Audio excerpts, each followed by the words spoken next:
ইসরায়েলের সঙ্গে 12 দিনের রক্তক্ষয় যুদ্ধের পর থেমেছে গোলাগুলি, কিন্তু ইরান থামেনি। যুদ্ধবিরতির ঠিক পরপরই দেশটি তার আকাশ প্রতিরক্ষা ব্যবস্থা আরো শক্তিশালী করছে এবং এবার তারা পেয়েছে চীনের তৈরি শক্তিশালী সারফেস টু এয়ার ক্ষেপণাস্ত্র, যা আন্তর্জাতিক কূটনৈতিক অঙ্গনে চরম আলোড়ন তুলেছে। মিডল ইস্ট আই এর অনুসন্ধানী প্রতিবেদনে বলা হয়েছে, 24শে জুন ইরান ইসরায়েল যুদ্ধবিরতির ঠিক পর থেকেই চীন থেকে এসব ক্ষেপণাস্ত্র ব্যাটারি ইরানে পৌঁছাতে শুরু করেছে।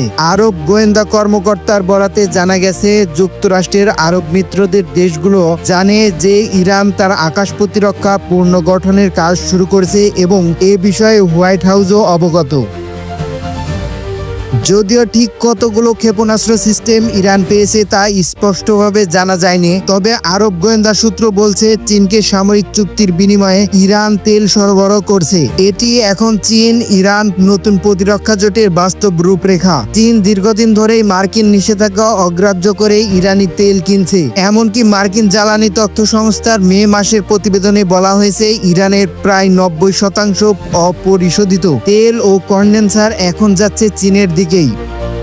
প্রশ্ন হলো, চীন কেন এই সময়টিকে বেছে নিল ইরানকে সরাসরি সামরিক সহায়তা দেওয়ার জন্য? বিশ্লেষকদের মতে ইরানের ওপর ইসরায়েল ও যুক্তরাষ্ট্রের সম্মিলিত আঘাত চীনকে সরাসরি উদ্বিগ্ন করেছে। কারণ একদিকে ইরান মধ্যপ্রাচ্যের চীনের কৌশলগত মিত্র, অন্যদিকে চীন এখন খোলাখুলিভাবেই রাশিয়া ইরানকে সমর্থন দিয়েই একটি নতুন ভূ রাজনৈতিকভাবে একটি অক্ষশক্তি তৈরি করতে চায়।